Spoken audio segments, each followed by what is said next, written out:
vejo que levas as águas correndo de par em par. Lava a cidade de mágoas, leva as mágoas para o mar. Olá, estamos no Movimento, o podcast de cultura do Abril e também passa na Rádio Quântica. Hoje temos como convidados o José Neves, que é curador, que é uma expressão muito fantástica que inventaram agora, curador. Antigamente eram organizadores, porque é que são curadores? Tens de perguntar a alguém do mundo das artes. Eu sou do mundo da história e fui investido esse título de curador para este efeito, comissário, organizador. Portanto, curador da exposição do Amílcar Cabral, que está no Palácio Baldaia, até junho, salvo erro, não é? Até junho. Temos a Paula Cardoso, do site Afrolink, e o Ricardo Matos e o Sebastião Antunes, que estão a organizar um espetáculo de homenagem ao Adriano Correia de Oliveira, chamado Adriano 80, para o dia 1º de Abril, no Fórum Lisboa. Acho que não me enganei a nada, o que já é também uma primeira vez. Talvez começasse pela Paula. Paula, o Afrolink começou em setembro de 2019. Pretende ser o quê? Um link para a África? Um link para os portugueses de origem africana? O que é que pretende ser? Pretende ser, sobretudo, um link para a comunidade negra em Portugal. Portanto, por mais que depois possamos estabelecer uma série de ligações a outros contextos, esse é o objetivo número 1, sendo que em setembro de 2019, conforme dizias, o projeto surgiu, mas em grupo fechado no Facebook ainda. Aquela identidade que está hoje online apareceu no final de junho de 2020. Mas aparece muitas vezes simultaneamente como um projeto empresarial e ao mesmo tempo como algo de militante, no sentido de, há ali um texto em que vocês dizem, infelizmente em Portugal não se sabe o número de negros que existem, porque se considerou não fazer isso no Instituto, portanto essa recolha. Esta recolha no INE, porque havia discussões se elas seriam ou não perpetuar o racismo, o facto de se perguntar, distinguir as pessoas entre brancas e negras, mas simultaneamente isso tem como efeito não saber a importância dos negros e a sua ausência de representatividade em determinados patamares sociais. Como é que o projeto responde a isso? Antes de mais, a pergunta que estaria, que para mim deveria ter entrado nos censos, não permite apenas ter essa abrangência entre pessoas, portugueses brancos, portugueses negros, permite de facto conseguir fazer um levantamento de todas as pertenças étnico-raciais que existem em Portugal. Era esse o objetivo dessa pergunta em concreto que deveria ter entrado nos censos. Como nós não temos esse levantamento, eu considero que é possível, enquanto esse levantamento não existir, que nós preenchamos essas lacunas com histórias. Portanto, é um bocado combater a falta de quantitativo com o qualitativo e nesse processo desconstruir uma série de estereótipos, de visões enviesadas que eu considero que existem em relação à comunidade à qual eu pertenço. O Silvio Almeida, que eu penso que agora é ministro no Brasil da integração racial, no seu prefácio a um livro do Azad Haider, ele diz que o racismo não é produto das raças, mas as raças são produto do racismo. Ao nós dividirmos as pessoas por origens etnorraciais, não estamos de alguma forma a aceitar a prevalência do racismo sobre nós? Eu não vejo dessa forma. Eu acho que, tendo em conta as desigualdades que nós herdamos e que partem justamente dessas classificações que nos precedem, tendo em conta esse contexto, nós temos de trabalhar sobre ele para conseguir desmantelar essas estruturas. Portanto, eu adoraria não ter de falar sobre categorias étnico-raciais, não ter de falar sobre raça enquanto construto social, mas é necessário fazê-lo. Porque se eu estou a combater o racismo que eu sinto no meu cotidiano e que outras pessoas também se sentem, eu tenho de o fazer. Portanto, preferia não ter mas este é o estado da arte, não é? É este o Portugal que temos, é este o mundo que temos, porque obviamente não é uma realidade exclusiva de Portugal. Muito bem. Zé Neves, o Amílcar Cabral obviamente era negro, mas obviamente eram muitas outras coisas. Na altura pesava menos ser negro ou pesava mais?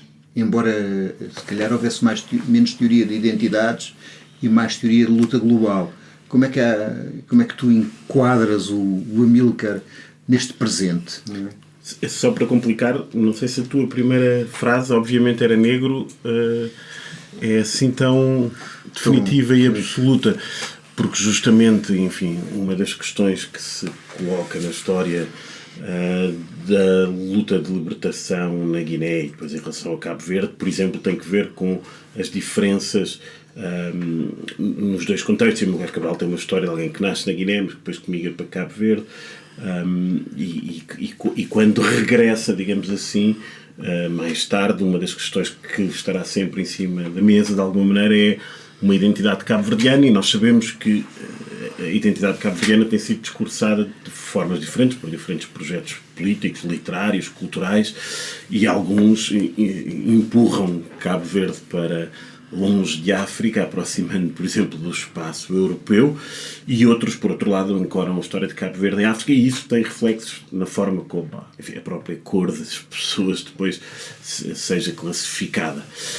Mas, para ir à tua pergunta e não demorar muito, no caso do Amílcar Cabral, é muito interessante que quando ele chega a Portugal em 1945 para fazer estudos superiores no Instituto Superior de Agronomia, portanto tem cerca de 20 anos de idade, sensivelmente,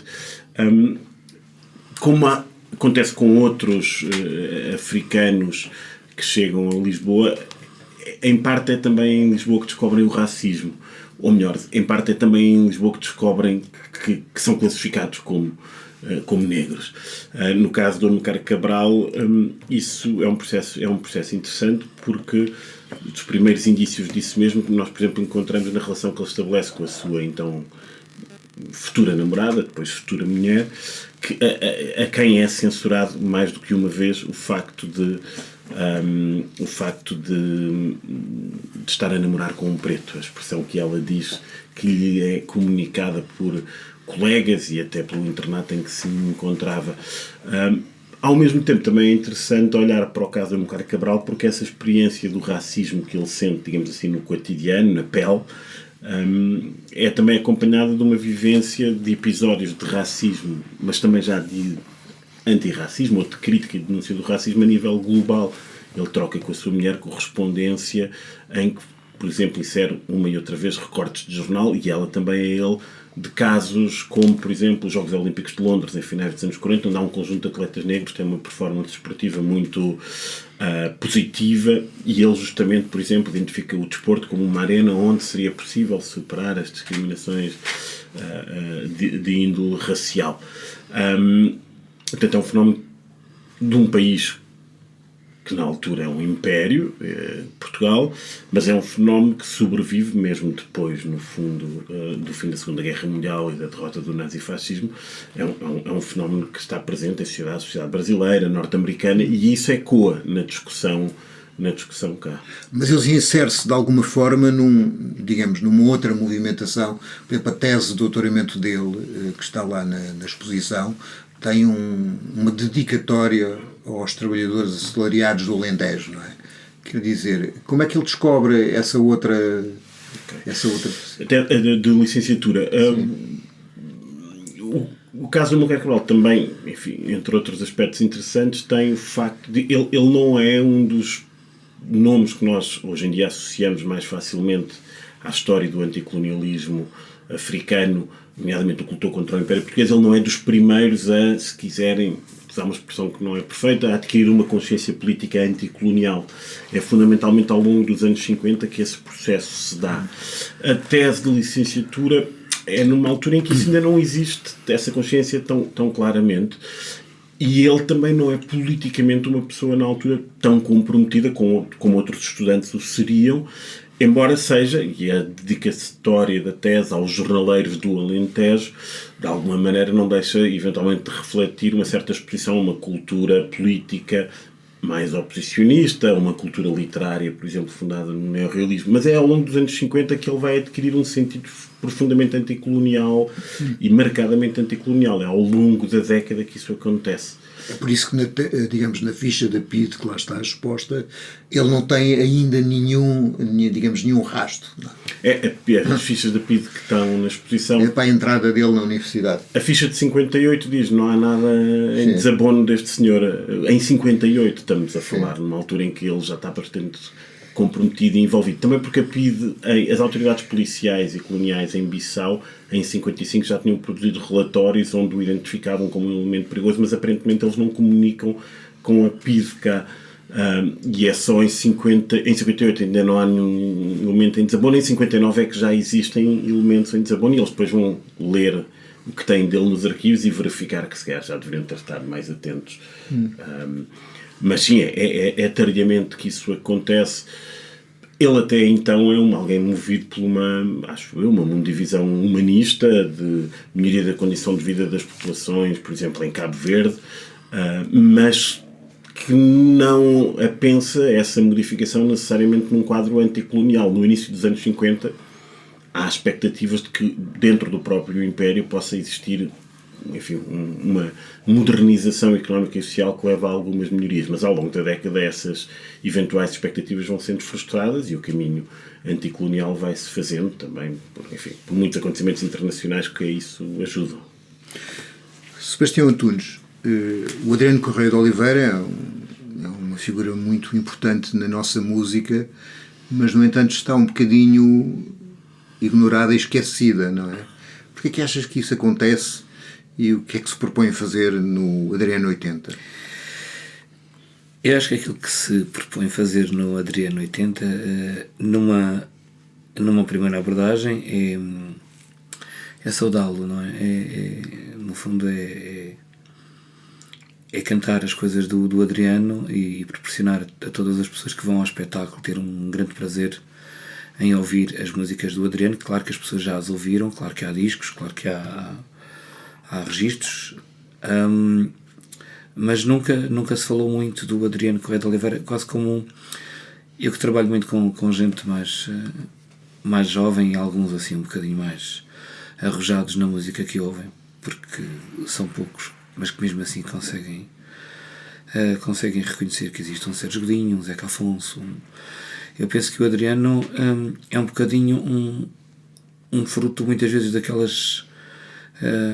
que nós chamamos as vítimas dos mídias, não é? Os mídias nunca falaram do Adriano como falaram logo a partir dos anos 70,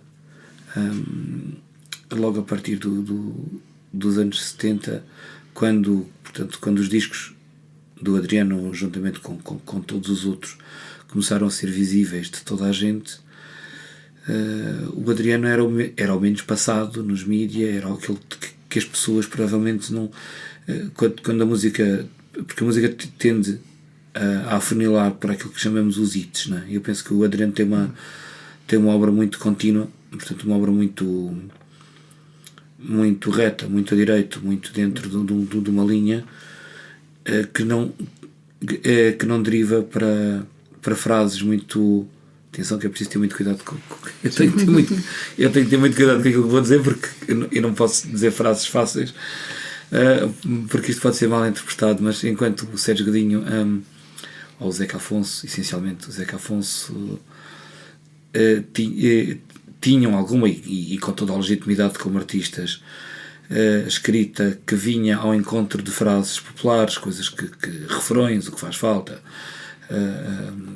hoje é o primeiro dia, portanto o Adriano tinha uma linha mais fechada, que se por um lado não lhe permitiu ter hits na boca do povo, depois isso também vai se repercutir na forma como é passado para as gerações seguintes, portanto não há assim... Não achas que há também uma questão política, porque há um conjunto de cantautores que se dividem a seguir ao 25 de Abril entre dois polos, até com editoras próprias, um mais ligado ao PCP e um mais ligado à extrema esquerda, e nós vamos verificar que, digamos, há há uns que prevalecem na memória popular ou até nos meios de comunicação social mais que outros, não é? Aliás, eu até acho que há mais que dois polos, porque depois ainda houve ali portanto, houve vários estudos feitos sobre isso, inclusive no Instituto de Etnomusicologia da Universidade Nova, em que se fala quando se fala dos cantautores de intervenção, por exemplo, há uma linha de cantores que mais estou a tentar ir assim a palavras, se fosse para explicar isto aos meus alunos, eu dizia que eram mais pinky, que são o Fernando Tordo, o Paulo de Carvalho, sim, que também supostamente Carlos Mendes, portanto, porque supostamente também seriam, portanto, analisar tudo dentro daquela é difícil, e eu penso que o Adriano não trabalhava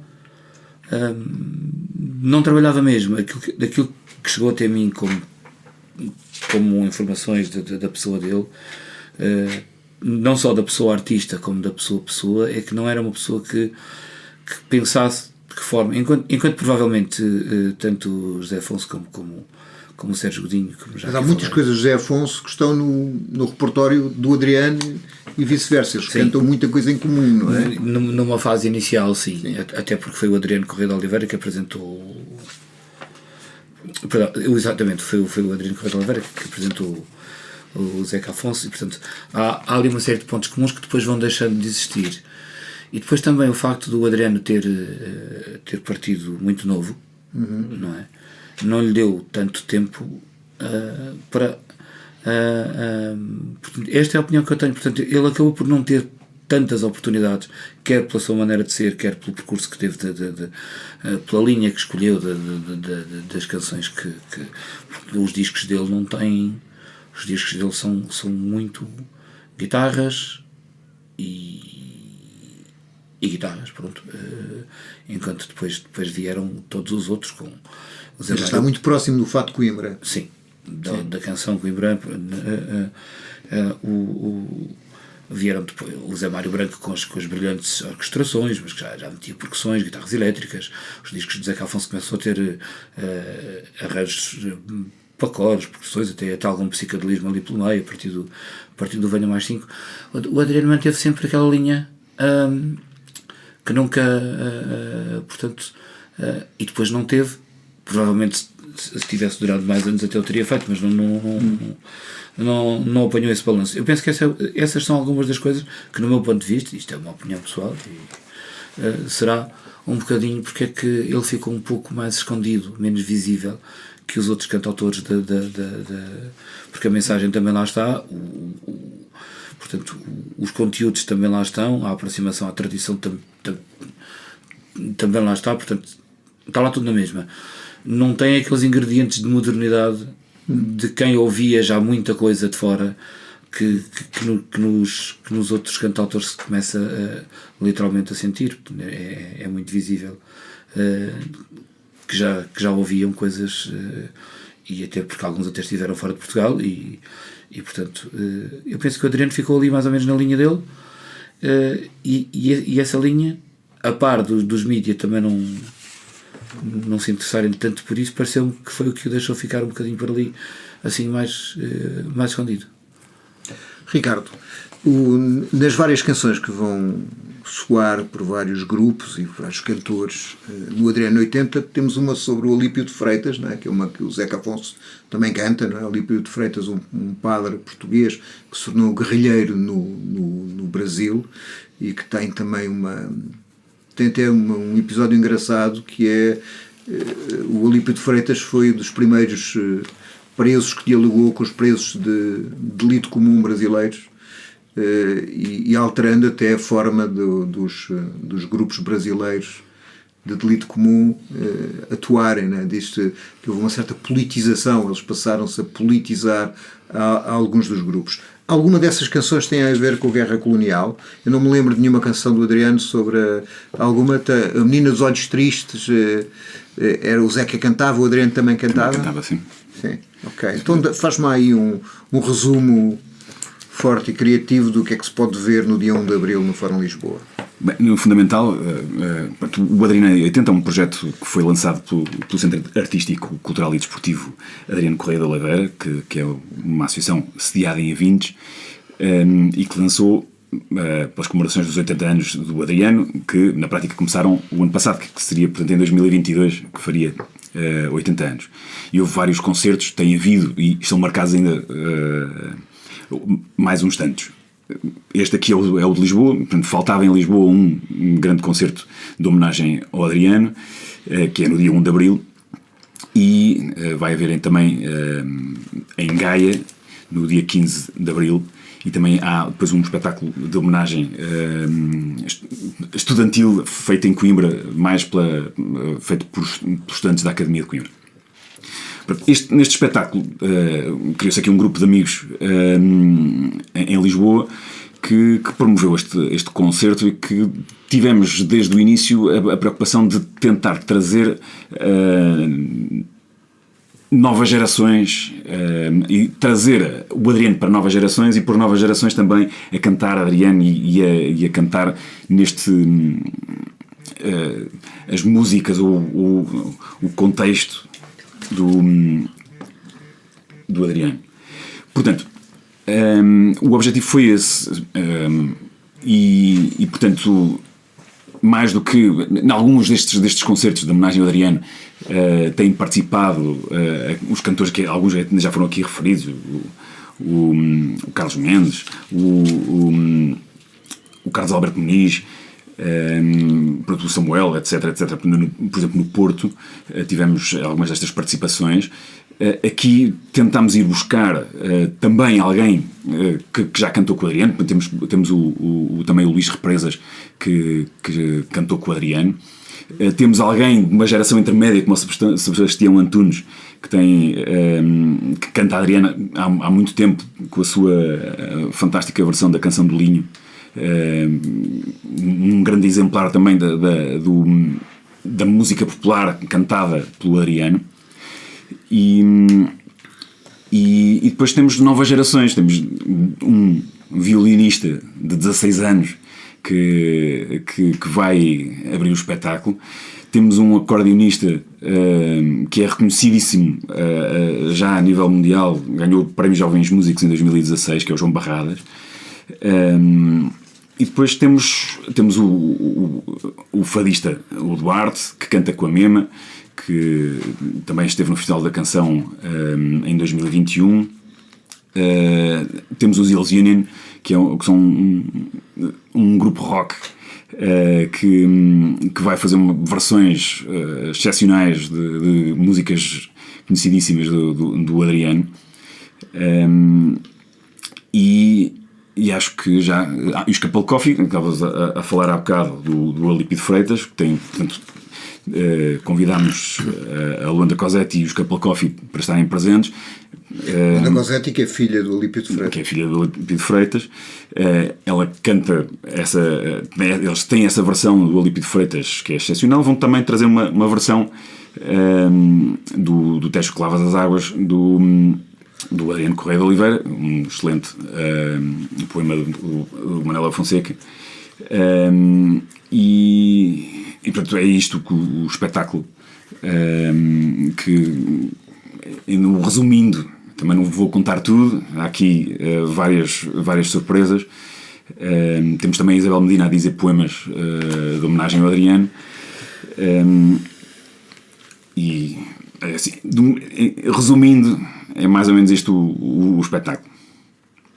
Paula, que tu escutaste ou conheces as músicas de intervenção antes de 25 de Abril sobre a Guerra Colonial? Tens essa memória? Poucas. Eu cresci a ouvir músicas africanas. Música africana? Sim. Este foi o meu contexto familiar, não só músicas africanas, como também músicas brasileiras, muitas. Sim. Portanto, tudo o que era, por exemplo, Miriam Makeba, não eram só músicas africanas, aquelas que nós estamos mais habituados aqui a dançar, as gerações mais jovens, né, que nós chamamos a passada anterior a essa fase, tinha estas influências do meu pai, sobretudo.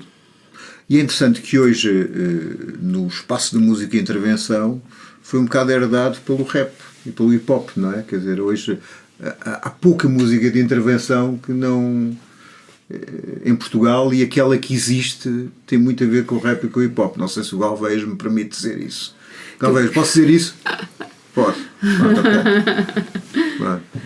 E que eu também não sou muito fã, devo confessar que não. Eu adoro as letras, adoro navegar pelas letras, mas e depois a sonoridade em si não é algo que ressoa particularmente em mim.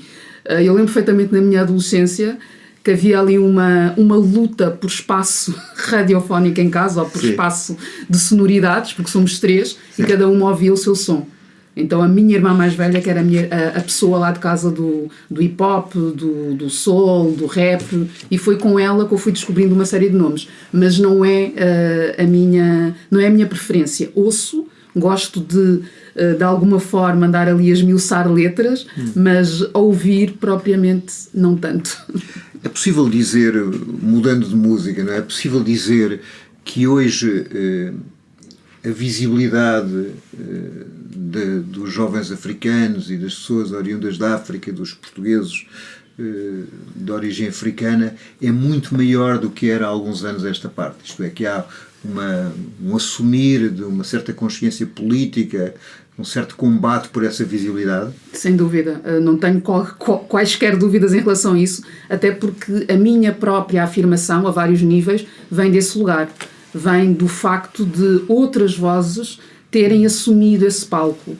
E a partir desse momento eu sinto que também tenho um lugar e também me posso somar a essas vozes que já estão. Portanto, eu acho que sim, que existe, é inegável, existe essa maior visibilidade, que é fruto dessa mobilização. Portanto, muitas das vezes perguntam, mas isto revela uma mudança, se calhar de paradigma, de sistema, e eu respondo sempre que não. Não é isso que eu vejo. O que eu vejo é que, de facto, dentro da comunidade negra em Portugal, que essa mobilização se está a fazer, essa tal consciência e, sobretudo, este lugar, esta ocupação do lugar, sair daquele espaço em que os nossos pais diziam não te metas, não crias muitas ondas, este não é o nosso país, que ainda havia muito esta narrativa. A partir do momento em que nós crescemos e começamos de facto de alguma forma perceber todos estes mecanismos de opressão, de repressão, nós começamos a assumir essa voz. Portanto, eu acho que é um mérito, que é uma construção que vem de dentro do movimento e que depois tem essa expressão no coletivo e não tanto... Do movimento ou dos movimentos? Quando eu falo de movimento é plural, sim. Quase todas as minhas conjugações são plurais. Portanto, sim, falo de movimentos, portanto, tudo o que cabe aqui neste processo de dentro de convulsões, porque isso também faz parte, não é? Porque eu própria, todos os projetos que eu desenvolvo, embora eles tenham uma expressão coletiva e eles só façam sentido enquanto coletivo, eles partem de uma convulsão muito individual. Portanto, há este grito interior que depois tem essa expressão de grupo. Tu estiveste no chamado jornalismo tradicional, não é? Tu foste jornalista de uma série de jornais e depois fizeste o Afrolink. Foi preciso alguma coragem para saltar isto é, ter uma alteração de consciência tua das questões de representatividade? Já as tinhas desde o início? Não. Isto foi eu costumo dizer que há um processo, o tal processo que o Zé estava a descrever do Amílcar, que ter vindo para Portugal e que se confrontou com a questão racial. No meu caso, eu sempre me confrontei com ela. A partir do momento em que eu fui para a escola, ela estava muito visível. Mas a compreensão desses processos começou com os ativismos. Portanto, eu só já adulta, já enquanto estava com uma experiência fora de Portugal, em Angola, porque eu acho que eu sinto que precisei desse distanciamento e também de algum conforto financeiro, também é preciso dizê-lo. Era como se eu tivesse de sair daquela roda do ratinho para começar a ter alguma existência e refletir um bocado sobre a minha trajetória. E foi nesse processo de me tentar compreender negra que eu começo então a fazer essa transição. Eu já estava de alguma forma saturada com os mecanismos do jornalismo, é um bocado aquela coisa, adorava o que fazia, mas não sentia que no final do dia eu estava a somar. Portanto, havia um impacto que eu queria trazer e que eu não estava a conseguir trazê-lo a partir do jornalismo convencional. Ok. Zé, na exposição existem 2 momentos de hip-hop e que são, no fundo, aquilo que fazem ligação do Amílcar Cabral para o tempo contemporâneo, não é? Temos um vídeo na Cova da Moura junto ao mural do Amílcar, um grafite grande com o Amílcar, que penso que é o LBC, entre outros, creio que também é o Chrome de Gueto, mas não coisa. O LBC consegui reconhecer porque não mudou muito. Jaquilson acho que também lá estava. E depois temos um dos Chulás. Qual é a leitura hoje que os jovens africanos fazem do Amílcar Cabral? É um mito? É um homem de carne e osso? Qual é a leitura? Não te sei responder, mas o que posso dizer é que, de alguma maneira, numa altura em que em Portugal, digamos assim, vou utilizar assim um palavrão, na paisagem memorialística, a figura do Amílcar Cabral não estava muito presente. Se olharmos para discursos oficiais, quer dizer, apesar de tudo, esta exposição é uma exposição organizada pela Comissão Oficial para a Comemoração dos 50 anos do 25 de Abril, portanto tem uma certa dignidade de Estado que os curadores tentaram subverter, mas tem. Sim. Mas há 10, 15, 20 anos a presença do Amílcar Cabral ela era fundamentalmente uma presença em alguns nichos, se quiseres, intelectuais, mas era uma presença com alguma relevância naquilo que então podíamos chamar uma certa cultura musical hip-hop emergente e que tinha que ver com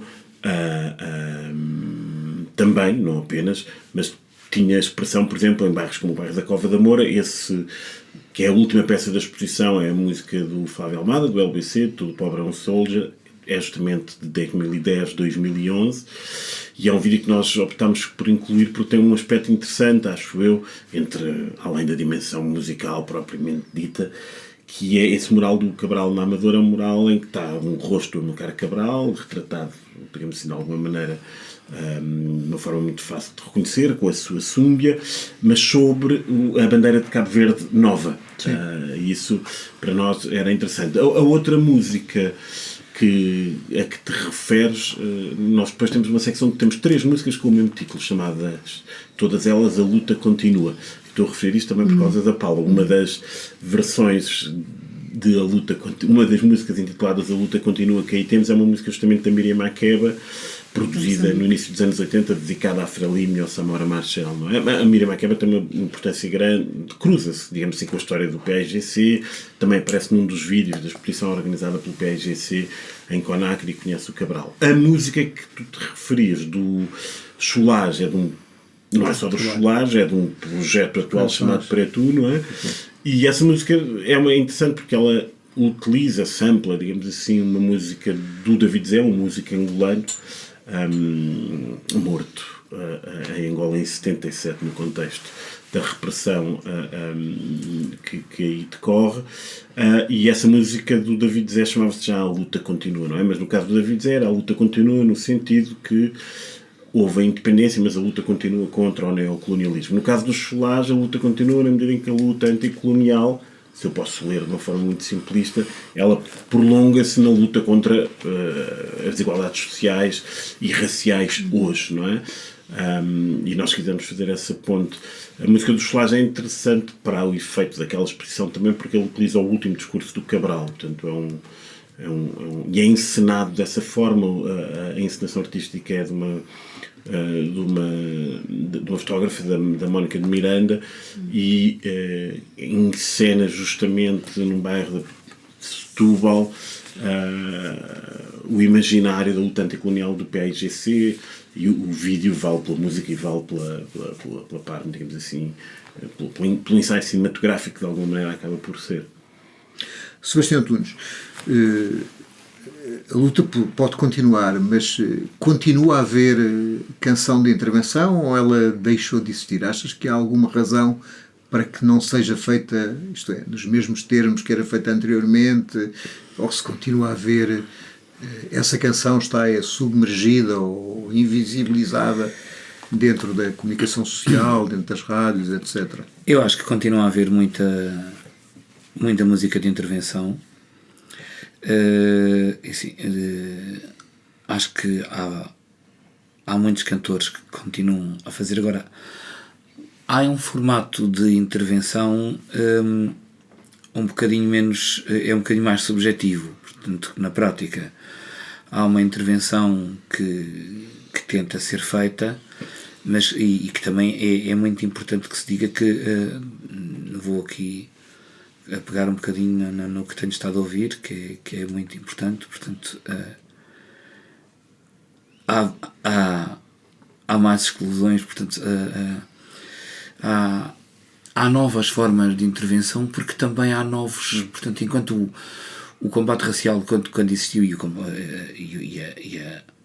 portanto, a luta pela afirmação ou pela não divisão das pessoas pela raça, neste momento estendeu-se, e foi muito importante que esses movimentos tenham acontecido, porque esses movimentos, muito devagarinho, vieram abrir caminho. Se calhar, se não tivessem acontecido as questões raciais, as questões das divisões raciais, as questões de olhar para o outro por ele não ser da mesma cor que eu, ele não é,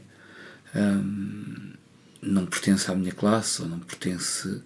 Isso muito devagarinho tem uma coisa, e eu acho que tem uma importância, se calhar até bastante maior do que aquilo que nós lhe atribuímos, porque isso vai abrir.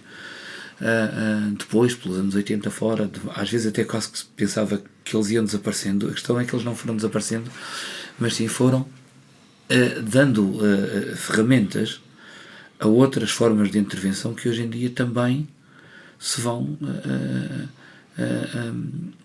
espalhando pela sociedade, e que é importante. Portanto, eles não foram só importantes no reconhecimento portanto, da igualdade racial, mas depois há um outro grande grupo de exclusões, não é? Como a questão das desigualdades de posicionamentos empresariais masculinos e femininos, tenho alguma vontade para dizer isto, as pessoas com não sei se alguma vez já lança aqui, portanto, estou aqui a misturar duas ideias, eu já as vou fundir. O que eu digo é que a questão de intervenção continua a existir, a ser feita, mas espalhou-se por mais formatos de intervenção. Portanto, nós já não temos só um colonialismo, ou uma ditadura, portanto, nós temos hoje em dia uma série de formas de exclusão. Por exemplo, o António Variações podia ser considerado canção de intervenção, no sentido da afirmação de... Algumas músicas, sim. Sim. Algumas músicas, sim. Portanto, e mesmo hoje nós temos uma série de... E eu não estou só a referir aos rappers mesmo. Temos algumas canções que falam exatamente desta questão da desigualdade no meio empresarial feminino, masculino. As pessoas não querendo fazer aqui uma colagem, as pessoas com deficiência em Portugal sabem muito bem o que é o racismo.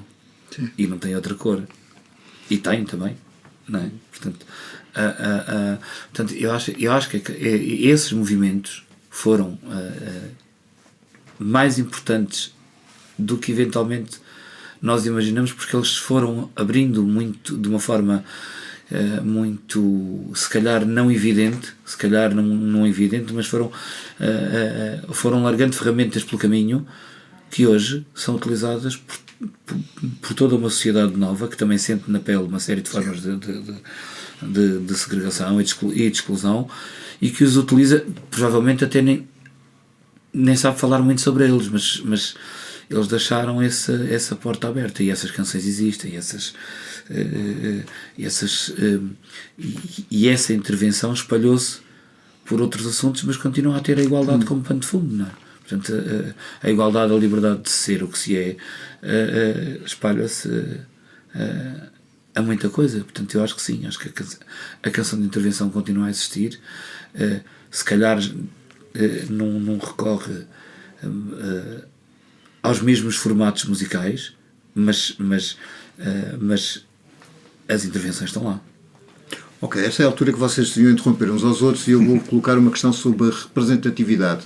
E podia começar pelo Ricardo, porque agora é uma discussão sobre os 25% e os 30% da música portuguesa, da dimensão da música portuguesa na rádio. E depois a representatividade pode ir também à questão da representatividade dos negros, que não estão sobre-representados, mas também representados na música e no desporto, mas embora provavelmente na finança, na política e em outras coisas não estão.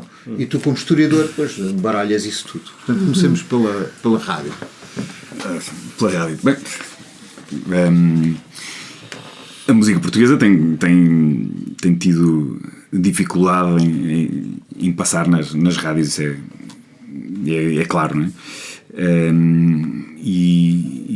Portanto, se há rádios que continuam muito bem a ter como bandeira a música portuguesa, temos tido dificuldade no geral, porque o mercado acaba por mandar mais e enquanto que a música de outros países, enquanto formos aceitando ser colonizados pelo grande império, vamos acabando por permitir que outra música, que outra cultura prevaleça sobre a nossa. Aqui nós aqui o grupo e o Centro Adriano Correia de Oliveira dá o seu contributo ao promover um músico português que de facto está um bocado no esquecimento em alguns setores, mas ao contribuirmos para a divulgação, estamos também a promover a música portuguesa. Neste caso, já agora tentar ir repescando um bocadinho atrás, o próprio Adriano acabou por ficar se calhar demasiado conectado, com o fado e com o fado de Coimbra. É aí que ele começa, é aí que ele se que ele aparece, que ele se afirma, mas ele estendeu-se por outras áreas, nomeadamente na música popular portuguesa, de uma forma geral. E vai para outras coisas. Uma das canções mais famosas do Adriano provavelmente é capaz de ser A Trova do Vento que Passa, que não é fado, é uma balada, vem daquele contexto, mas depois tem outras coisas, como já falamos aqui da Canção do Linho, e temos uma série de outras canções. Já agora também o Pedro Soldado, para referir mais uma música contra a guerra colonial, porque a afirmação enquanto músico do Adriano passa muito pela luta académica em Coimbra. A luta estudantil tinha também como pano de fundo a questão da guerra colonial, da injustiça que era, e do medo e do receio, porque a guerra colonial era um provável acontecimento na vida dos estudantes na altura. E portanto, daí que ele naturalmente cantou contra a guerra colonial, contra a ditadura fascista, e era de facto um cantor comprometido. O que acho que se passa relativamente à questão da música de intervenção e relativamente ao Adriano é que durante no início do processo contra-revolucionário, se calhar a música de intervenção tinha de facto muito peso, aliás, antes do 25 de Abril e pós 25 de Abril, e no processo contra-revolucionário, depois do 25 de Novembro e na recuperação das forças mais reacionárias, tudo serviu de contraponto, e inclusivamente culturalmente e na música. E portanto começou a cair em esquecimento aquilo que era a música que se vinha fazendo, principalmente a música da intervenção, e acho que todos os músicos, não só o Adriano, mas quase todos os músicos que eram mais de intervenção ou que tinham letras mais comprometidas, acabaram por sofrer com isso. Alguns conseguiram depois superar isso de algumas maneiras, ou fazendo música nova, ou desaparecendo e aparecendo anos mais tarde a fazer coisas que não descomprometidas. Mas temos gente que nunca deixou de fazer música de intervenção e que se calhar não tem o palco que se calhar merecia ter, como por exemplo o Sebastião Antunes. E temos já, pelo menos na minha interpretação, nas novas gerações, e se repararmos e estarmos atentos, para além do rap, para além do hip hop, temos hoje a surgir, mesmo em alguns músicos de ribalta, a surgir a música de intervenção com mais peso. Também sou da opinião do Sebastião Antunes que nunca se deixou de fazer música de intervenção. Mas hoje temos também já bons exemplos de música de intervenção. Provavelmente, quer dizer, em vez da letra do Sérgio Godinho ser um trator, ela está noutros versos que não a do trator, não é? Quer dizer, à volta disso, não é? Provavelmente isso. Sim, do Sérgio Godinho é um exemplo. Não, estou a dizer que quando tu falas sobre o amor, como tu falas sobre a solidão, ou quando tu falas sobre a habitação, se calhar as formas hoje de fazer são diferentes do que eram no calor da Revolução, que aquilo parecia uma lista de reivindicações interminável, não é? Certo, isso era um bocado como o Sebastião Antunes estava a dizer. Mas temos também outras coisas já mais marcadas. Hoje, e se formos a ver, se calhar nos últimos meses, temos cada vez mais coisas mais marcadas também na música de intervenção. Alves, tu querias dizer alguma coisa? É que fizeste uma queria careta. dizer que cantar a vida hoje, na maior parte dos casos, e há muitos exemplos, felizmente, em todos os universos, é fazer quase sempre música de intervenção. Cantar a forma como vivemos hoje. E nós temos tendência a confundir canções que serviram um propósito, e algumas deliberadamente. Estou a lembrar de Zé Mário Branco, não é? Que escreveu canções deliberadamente para servir um propósito, para flutário, que não é a mesma coisa. É preciso ter cuidado com a ideia de que a canção de intervenção tem que ter uma forma... Claro. Propaganda, não é? Sim. Não, nem é propaganda, às vezes é uma arma de intervenção num determinado momento, com um determinado contexto, com um propósito mobilizador ou aglutinador. Mas muitas vezes, muitas das canções, eu estou-me a lembrar das canções do Zeca em determinado período, eram canções profundamente abstratas, mas cantavam a vida, e cantando a vida cantavam... Aliás, muitas cantavam delas os eram problemas. feitas antes do 25 de Abril, se fossem muito concretas, nem sequer eram gravadas. Algumas até eram e passaram, porque leva-nos a outro contexto. Mas essa questão da forma da canção de intervenção, eu estou-me a lembrar constantemente nos últimos tempos de um exemplo claro, que é a Garota Não é? Sim. É um exemplo claro de canções da vida duríssimas, e no universo do hip hop e do rap é quase natural, é quase automático esse discurso permanente, não é? Mas há mais sítios, há mais contextos em que isso acontece, e pronto, é isso. Bom, acabou de falar o nosso supervisor, passo para a Paula Cordova. Falou e disse, não é? Exatamente, falou e disse. Quer dizer, há uma coisa estranha, que não é estranha, isto é, houve uma altura que dos meios artísticos os negros não eram historicamente sequer vistos, eram relegados para a parte mais marginal. E neste momento é comum, tanto no desporto como na canção, os brancos, por mais racistas que sejam, provavelmente escutarão cantores negros e verão desportistas negros, não é? E, no entanto, isso ainda não alterou a correlação de forças no resto da sociedade. O que eu entendo é que essas duas áreas são áreas de presença negra tolerada, não é? Sim. Não quer dizer que seja aceite, porque se fosse aceite, por exemplo, no desporto, não tínhamos apenas o músculo como nós observamos. Tínhamos nos bancos, por exemplo, falando no futebol, não é? O desporto rei, teríamos uma série de treinadores negros, tendo em conta a quantidade de jogadores que pisam os relevados, não é? E não é isso que nós observamos.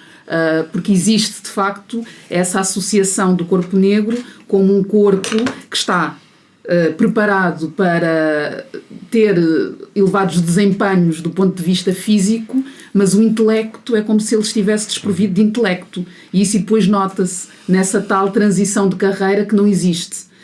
Na música eu observo exatamente a mesma coisa. Portanto, existe de facto essa questão do aplauso, vamos lá aplaudir, vamos ao concerto e tudo mais, mas basta olhar para o caso do Dino de Santiago, não é? Que é uma referência a vários níveis em Portugal, e basta o Dino tocar nas questões sensíveis para essa aprovação que ele colhe ser logo retirada. E eu acho também importante perceber quem é que fatura com estes artistas, não é? Porque ainda não existe esse tal sistema que permite que este talento negro esteja de facto a beneficiar do ponto de vista financeiro em toda a sua potência, e era isso que eu gostava de ver acontecer, não é? É por isso também que eu organizo um mercado. Essa questão económica que tu trazias no início da conversa tem que ver com isso, com eu perceber o quão é importante a criação desses espaços de capacitação financeira, de forma que exista uma menor dependência das tais estruturas, não é? Mas ao mesmo tempo não se pode, por exemplo, há uma coisa que é relativamente clara no movimento negro americano, é que ele estava ligado inicialmente a um movimento das classes mais desfavorecidas, de afirmação dos negros nessas coisas, e a certa altura teve uma espécie de OPA dos advogados negros, da classe média negra, e perdeu-se um pouco essa perspectiva. Esta história da capacitação económica de uma classe média pode contribuir, na tua opinião, para que o resto da população negra também tenha mais capacidade de aceder ao que tem direito? Eu não tenho dúvidas nenhumas em relação a isso, tanto mais que toda a minha intervenção está muito orientada para a criação de acessos, porque eu sinto mesmo esse impacto, é uma coisa concreta, não é algo que eu esteja ali à espera para a próxima geração poder beneficiar, é exatamente neste momento em que estamos a viver, como é que nós podemos, com as ferramentas que já adquirimos, ter uma vida um bocado melhor, não é?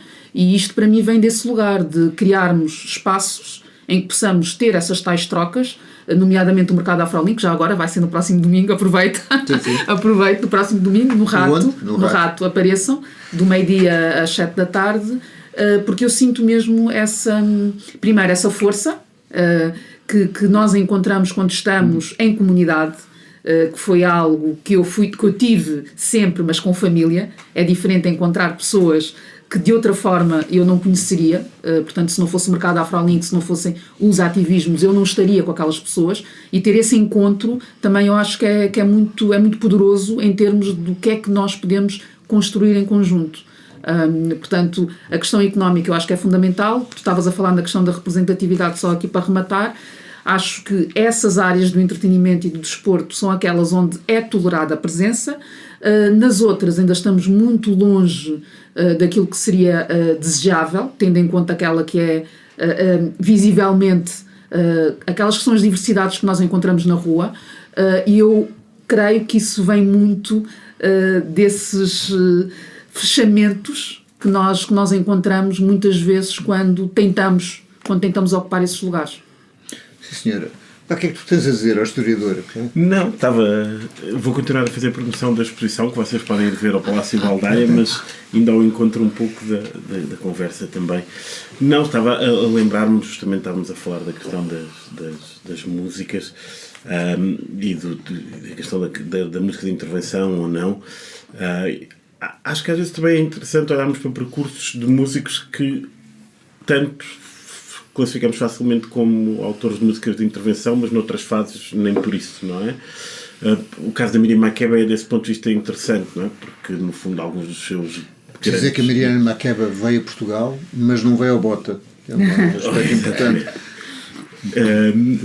Mas, então essa pessoas que às vezes parecem mainstream, mas a música depois é de intervenção e essa circulação acho que é interessante. Eu estava-me a lembrar, só por causa de música e anticolonialismo, de uma peça que não está na exposição, porque tínhamos o tal limite das 50, mas que poderia estar... São 52, não é?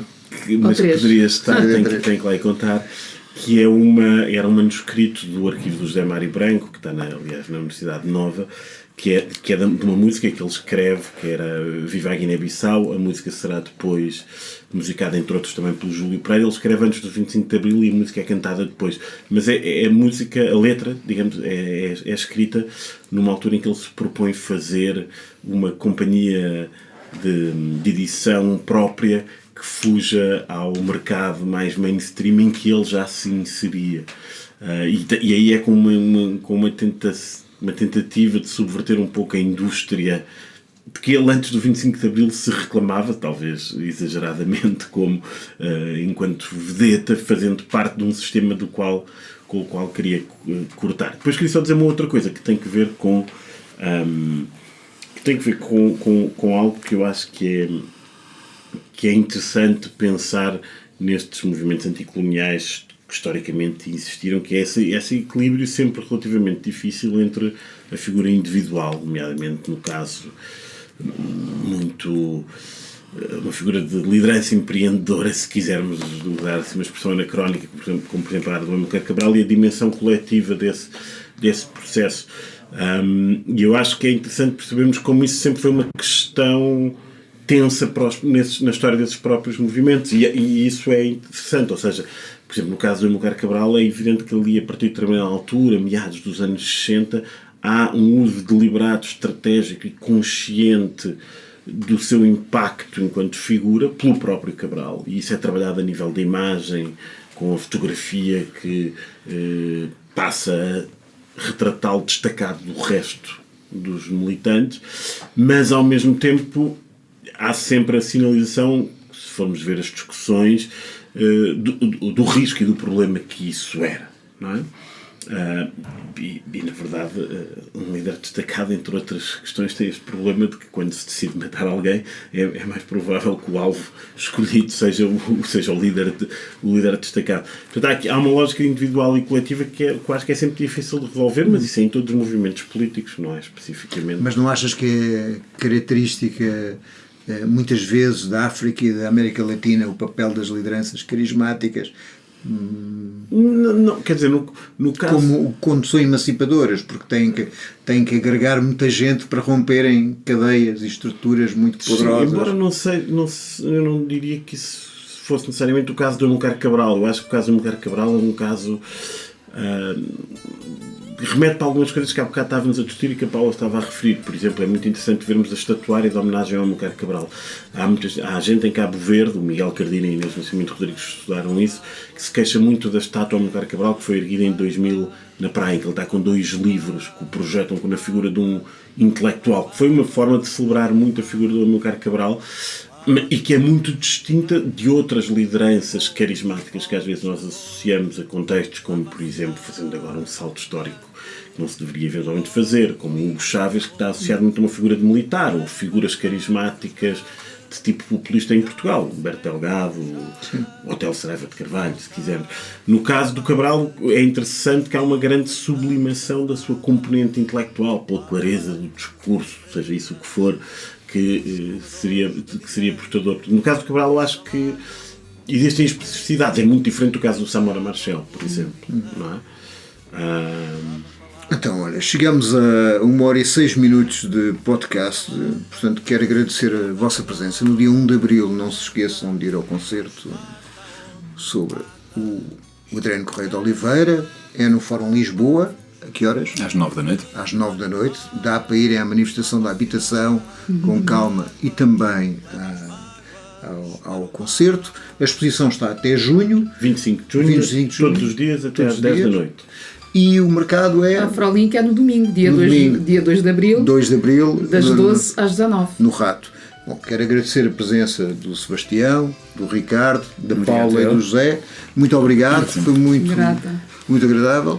E até a presença do Galveias. Nós hoje estamos muito generosos todos, não é? Olá, Galveias.